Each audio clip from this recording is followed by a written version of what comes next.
Mason Williams stared at the eviction notice taped to his apartment door, the red, final warning, stamp blurring as his eyes welled with tears. 3 months behind on rent, medical bills piling up, and his daughter Ellie's college applications due next month. The timing couldn't be worse. "Dad? What's that?" Ellie appeared behind him, her backpack slung over one shoulder, dark circles under her eyes from working late shifts at the diner after school. Mason quickly folded the notice and forced a smile. "Nothing important, sweetheart. How was work?" "Same as always. Mr. Denton tried to stiff me on tips again, but I stood my ground." Ellie dropped onto their worn couch, pulling out her homework. At 17, she carried herself with a maturity beyond her years, a consequence of growing up without a mother and with a father who'd struggled to keep them afloat since his construction accident 2 years ago. "That's my girl." Mason's pride was tinged with guilt. Ellie deserved better than this cramped apartment, better than working herself to exhaustion just to help with groceries. His phone buzzed with a text message, "Consider my offer. Time is running out. V.B. Victor Blackwood." The message made Mason's stomach turn. He'd met the businessman 3 weeks ago when desperately applying for a personal loan at Blackwood Enterprises. Instead of a loan, Victor had offered something else entirely, a proposition so outrageous Mason had stormed out of his office. But now, with eviction looming and Ellie's future hanging in the balance. "I'm going out for a bit," Mason said, grabbing his keys. "Don't wait up." "Dad, is everything okay? You've been acting weird all week." Mason paused, studying his daughter's face. She had her mother's eyes, perceptive, kind. "Everything's going to be fine. I promise." An hour later, Mason sat across from Victor Blackwood in his penthouse office overlooking the city. The businessman swirled amber liquid in a crystal glass, his steel-gray eyes calculating. "I knew you'd return," Victor said, sliding a contract across his mahogany desk. "My offer still stands. 1 year of your daughter's time as a companion to my son Thomas. The boy is socially awkward, needs someone to draw him out of his shell before he takes over the family business. In exchange, I'll clear your debts, all of them, and establish a college fund for Ellie that will cover any university she chooses. She's not property to be loaned out," Mason said, his voice hollow. "Of course not. She'll be treated as family, given her own suite in my home, private tutoring, connections most people would kill for. Think of it as an exclusive internship." Victor's smile never reached his eyes.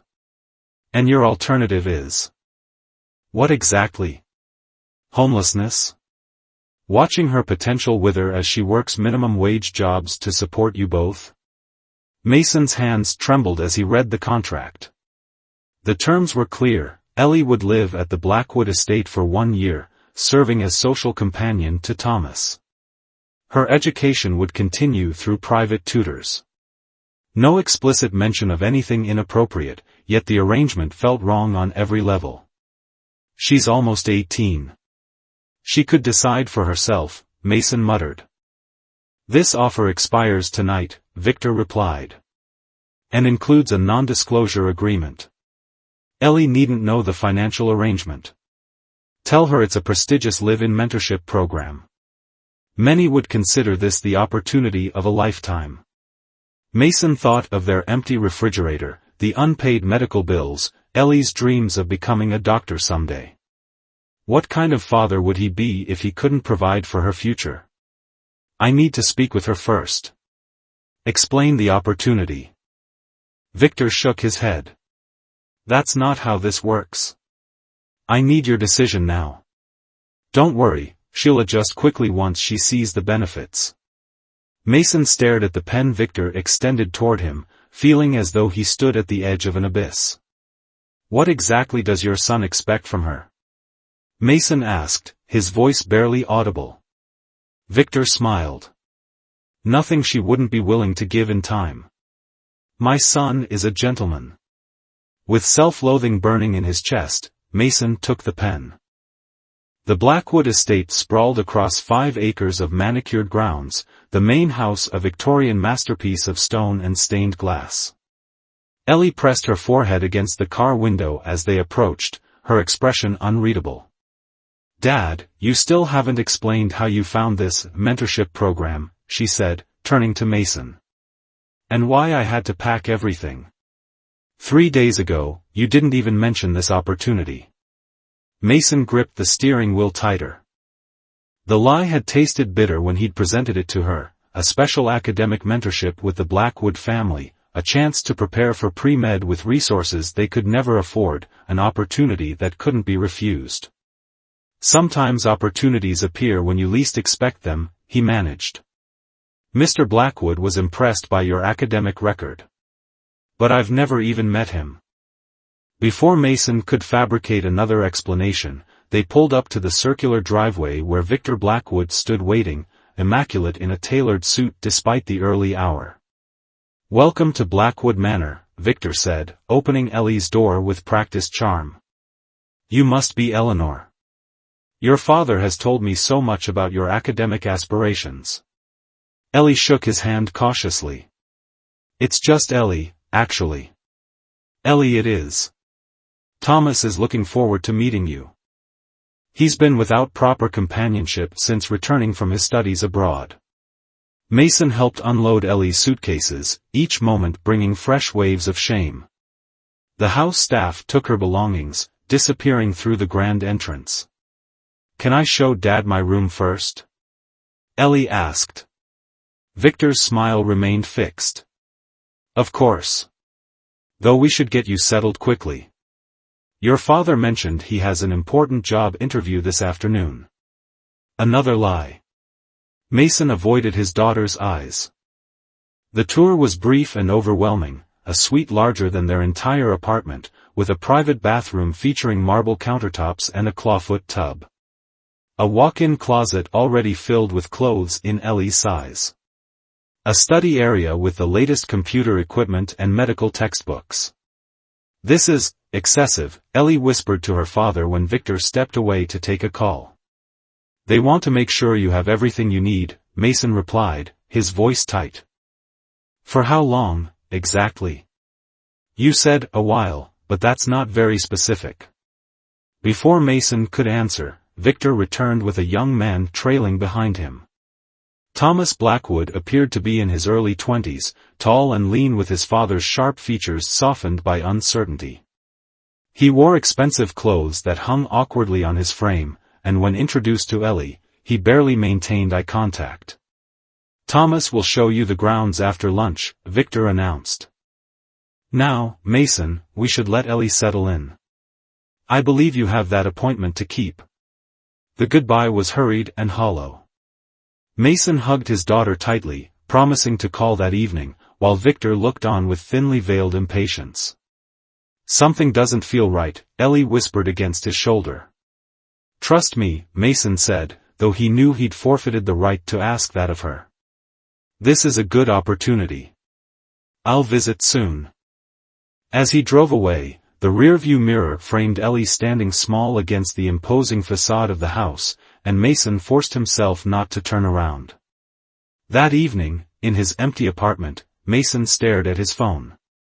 3 missed calls from Ellie, and a text from Victor, first day proceeding as expected. "Remember our agreement." Mason called Ellie back, his heart pounding. "Dad," her voice was hushed, "they took my phone for orientation and just gave it back. Mr. Blackwood says I'm expected to have dinner with Thomas every night and accompany him to social events.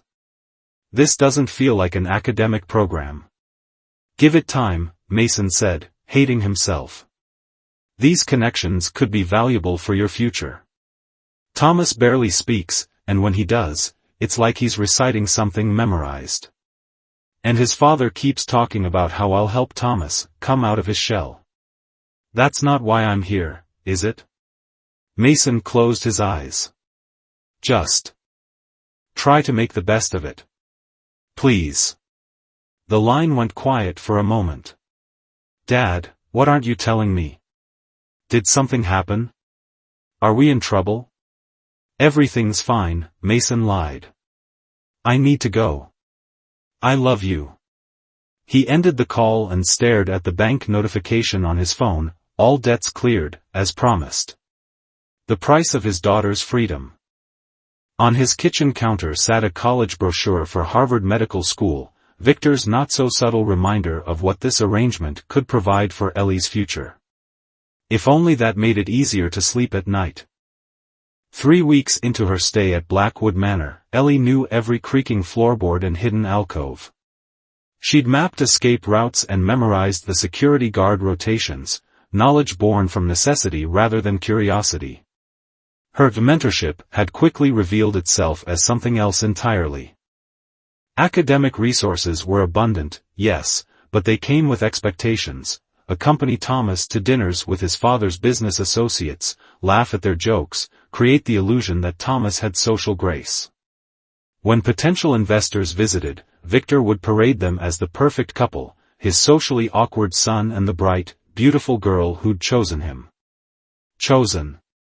As if she'd had a choice. You look distracted tonight, Thomas said quietly as they sat in the manor's library. Unlike his father, Thomas seemed uncomfortable with the arrangement. He'd confessed to Ellie during their second week that the companion program had been entirely his father's idea. I'm fine, Ellie replied automatically. She turned the page of her anatomy textbook without absorbing a word. You haven't turned a page in 20 minutes. Thomas closed his own book. And you checked your phone 14 times. Ellie looked up, surprised by his observation. I'm waiting for my dad to call. He's been distant lately. Thomas nodded, his gaze dropping to his hands. My father can have that effect on people. A heavy silence settled between them. Over the weeks, Ellie had discovered that Thomas wasn't cruel, just damaged by years under Victor's control. In another context, they might have been friends. There's a charity gala tomorrow night, Thomas said eventually. Father expects us both to attend. Another parade for potential investors? Thomas flinched. Something like that. And if I refuse? He'd make sure you regretted it. And probably your father too. The words hung in the air, confirming what Ellie had suspected. This was no mentorship, it was coercion. Something had happened between her father and Victor Blackwood, something that had put her in this gilded prison. I need to go to my room, Ellie said, gathering her books. In the privacy of her suite, Ellie called her father for the third time that day. Again, it went to voicemail. The growing distance between them felt deliberate, orchestrated. Her texts received brief, evasive responses that felt nothing like the father she knew. Decision made, Ellie packed a small bag with essentials. The East Wing security camera had been malfunctioning for days, an opportunity she couldn't ignore. With the charity gala preparations keeping the staff busy, tonight might be her only chance. At 2 a.m., dressed in dark clothing, Ellie slipped through the manor's service entrance and crossed the moonlit grounds. The perimeter wall loomed ahead, higher than she'd estimated. As she searched for handholds in the stone, floodlights suddenly illuminated the garden. Going somewhere, Eleanor? Victor's voice cut through the night. Ellie turned, blinded by the lights. Victor approached with 2 security guards flanking him. I'm not a prisoner, she said, dropping her bag. I never agreed to this arrangement. But your father did. Victor's smile was cold. Quite enthusiastically, once he saw the numbers in his bank account. The words hit her like a physical blow. What are you talking about? Oh. Victor's expression shifted to mock concern. He didn't tell you. Your father sold your companionship to secure his financial future. And yours, of course. Very noble of him. You're lying. Am I? Ask him yourself. Though he's been avoiding your calls for a reason. Victor gestured to the guards. Escort Ms. Williams back to her room. And secure the windows, we wouldn't want any accidents. As the guards led her away, Ellie's mind raced. Her father couldn't, have done this. But it explained everything, his evasiveness, the sudden opportunity, his reluctance to visit. In her now locked room, Ellie's phone buzzed with a text from her father, "We need to talk. I'm coming tomorrow." She typed back with trembling fingers, "Did you sell me to them?" The three dots appeared, disappeared, appeared again. "Finally, I thought it was best for your future. Victor promised you'd be treated well." Ellie stared at the message, her world collapsing. The father who had raised her alone after her mother died, who had worked double shifts to keep a roof over their heads, who had always put her first, had sold her to the Blackwoods like property. She threw her phone against the wall, watching it shatter like her trust.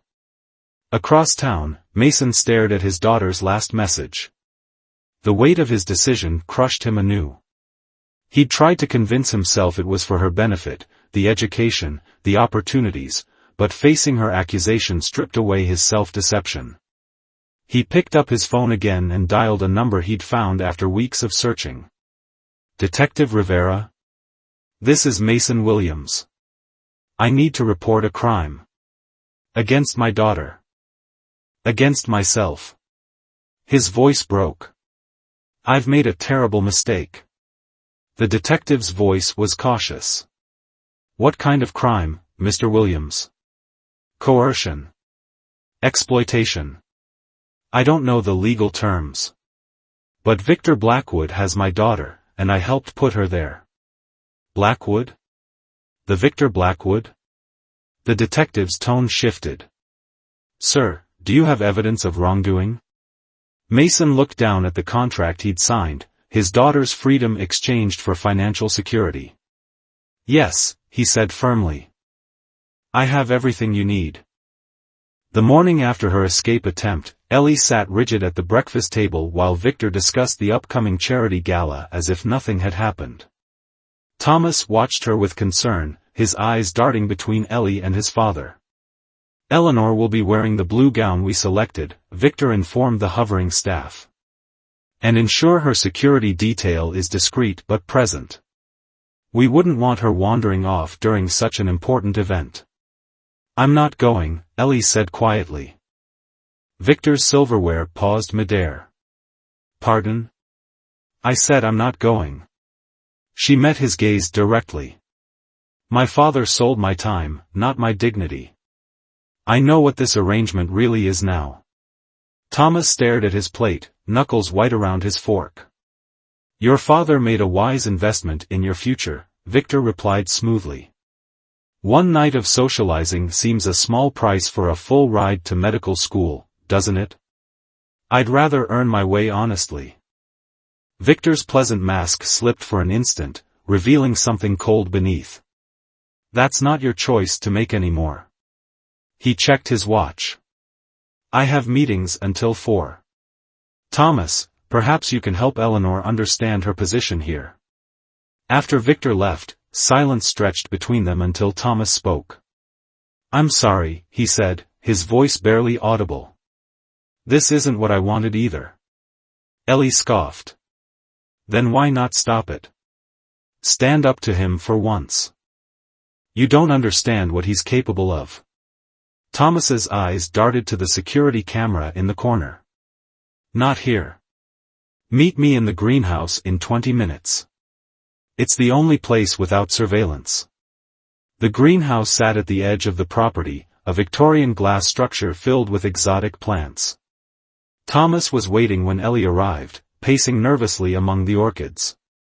"My father ruins people who defy him," he said without preamble. "Your father isn't the first he's manipulated, and the others they don't recover. Professionally, financially, sometimes physically. Are you threatening me? I'm warning you." Thomas ran a hand through his hair. "But I think I can help you get out of this." Ellie studied him skeptically. "Why would you help me? Won't he just find someone else to parade around as your girlfriend?" "Probably. Thomas's shoulders slumped. But I can't be part of this anymore. What he's doing to you, what he's always done to me, controlling people, treating them like assets, it has to stop. He pulled out his phone and showed her a hidden folder filled with documents, financial records, emails, photos of Victor with known criminals. I've been collecting evidence for years. Blackmail, bribery, tax evasion, he's untouchable because no one has enough proof to bring him down. But together, we might. Why trust me with this? Because you're the only person who hates him as much as I do. Thomas's voice hardened. And because your father is working with the police. Ellie's head snapped up. What? My father's security team intercepted calls between your dad and a Detective Rivera. They're building a case, but without inside evidence, it won't be enough. He lowered his voice further. Your father is coming here today. That's why my father called this emergency gala, to keep up appearances while his lawyers handle the situation.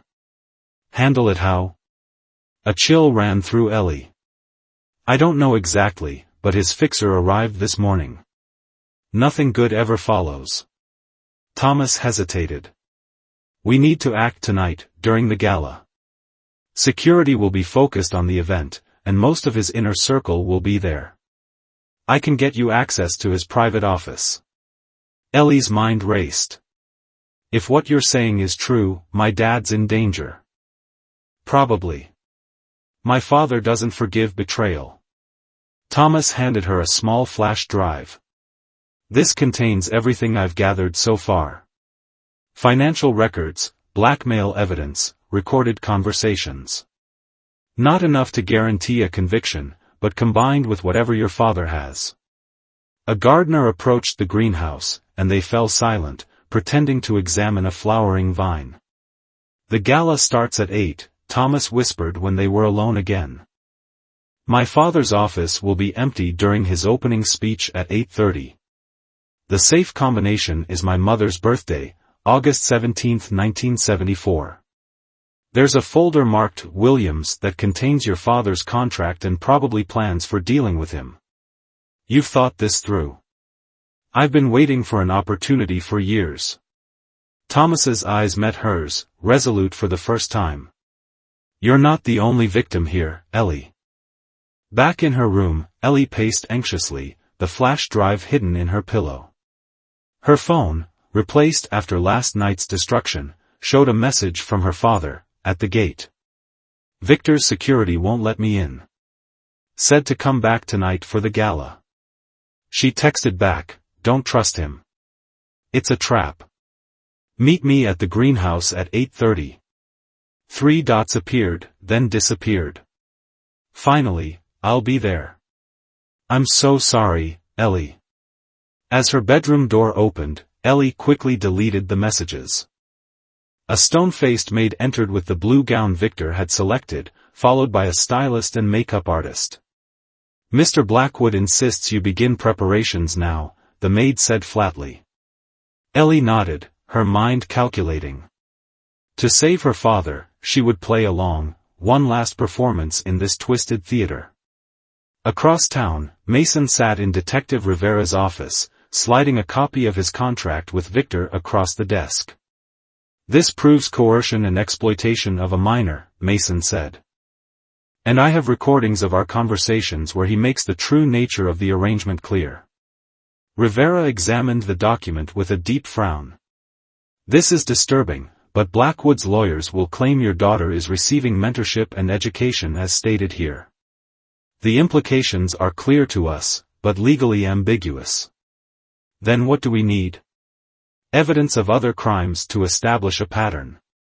Financial records, witness testimonies, something concrete. Rivera sighed. Blackwood has connections throughout the department. This investigation needs to be airtight. Mason checked his phone, seeing Ellie's warning. I think my daughter might have access to more evidence. She wants to meet tonight. That's extremely risky, Mr. Williams. If Blackwood suspects, I don't have a choice. Mason stood, determination hardening his features. I failed her once. I won't do it again. As evening approached, two paths converged toward a reckoning, a father seeking redemption, a daughter finding her strength, and unlikely allies united against a common enemy. The chandelier lights of Blackwood Manor blazed against the darkening sky, illuminating the stage for the night's final act. The Blackwood Charity Gala transformed the manor into a glittering showcase of wealth and influence. Politicians, celebrities, and business titans mingled beneath crystal chandeliers, oblivious to the currents of tension flowing beneath the surface glamour. Ellie descended the grand staircase in the blue gown Victor had selected, a sophisticated creation that made her look older, more polished. Thomas waited at the bottom, offering his arm with a nearly imperceptible nod. Their silent communication had evolved over weeks of shared captivity. You look beautiful, he whispered, for the benefit of nearby guests. Is everything ready? She murmured through a practiced smile. Yes. Father's speech begins in 20 minutes. The side door to the greenhouse is unlocked. Victor appeared beside them, resplendent in a tuxedo, his hand possessively gripping Ellie's shoulder. Magnificent, he declared, examining her like a prized acquisition. Senator Mitchell was just asking about you, Thomas. Do bring Eleanor to meet him. As they circulated through the crowd, Ellie's eyes constantly scanned for her father. The weight of the flash drive in her hidden pocket kept her focused on the task ahead. Thomas played his part flawlessly, introducing her to influential guests while subtly tracking his father's movements. At precisely 8:25, Victor took to the small stage at the far end of the ballroom. As he tapped the microphone for attention, Thomas squeezed Ellie's hand. Now, he whispered. I'll create a distraction if needed. Ellie slipped away through the service corridor, her heels clicking against marble floors. The manor's west wing stood eerily quiet, most security personnel deployed to the gala. Victor's office, a fortress of mahogany and leather, waited at the end of the hallway. Using the keycard Thomas had provided, she entered, heart pounding against her ribs. The room exuded power, walls lined with books and awards, a massive desk overlooking the estate grounds. Behind it stood the painting concealing Victor's safe. Hands trembling, Ellie swung the painting aside and entered the combination, August 1774. The safe clicked open, revealing neatly organized folders. She quickly located the one labeled Williams, its contents confirming her worst fears, not just her contract, but surveillance photos of her father meeting with Detective Rivera, and a disturbing memo outlining plans to neutralize potential liability. Ellie photographed everything with her phone, then added Thomas's flash drive to the evidence. As she closed the safe, a voice from the doorway froze her blood. I always knew Thomas was weak, but I underestimated your resourcefulness. Victor Blackwood stood watching her, his expression almost admiring. How predictable that you'd check the safe, he continued, stepping into the room. Did you really think I wouldn't have security monitoring my office during an event of this magnitude? Ellie backed away, clutching her phone. Stay away from me. The evidence you're collecting won't matter, Victor said calmly. By morning, your father will have retracted his police statement, assuming he wants to see you again. One daughter for a lifetime of financial security. He made his choice. You're wrong about him, Ellie said, edging toward the window. And about Thomas? Victor laughed coldly. My son has been threatening to expose me since he was 16. He lacks the courage to follow through, just like your father lacked the integrity to protect you. The office door burst open again, revealing Thomas with Mason Williams beside him. That's where you're wrong, Thomas said, his voice steadier than Ellie had ever heard it. We both found our courage tonight. Victor's composure slipped momentarily. This is disappointing, Thomas. After everything I've built for you. You built nothing but a prison, Thomas interrupted. For me, for Ellie, for everyone unfortunate enough to enter your orbit. Mason rushed to Ellie's side, eyes brimming with tears. "I'm so sorry," he whispered. "I thought I was securing your future, but I was only thinking of myself. Of my failures." "How touching," Victor sneered. "But ultimately futile. Whatever evidence you think you have is already being transmitted to Detective Rivera," Thomas finished. "Everything. The offshore accounts, the blackmail operations, the bribes, including those to police officials who've been protecting you." Victor's face hardened. "You ungrateful." "It's over, Victor," Mason said, his arm protective around Ellie. "The authorities are on their way. Detective Rivera has been gathering evidence for months. My contract with you was just the final piece they needed." For the first time, uncertainty flickered across Victor's face. He reached inside his jacket, but before he could withdraw whatever was concealed there, security alarms blared throughout the manor. "That would be the FBI," Thomas explained. "Not your security team. I gave them access codes 10 minutes ago." Distant shouting echoed from the ballroom as agents entered the gala.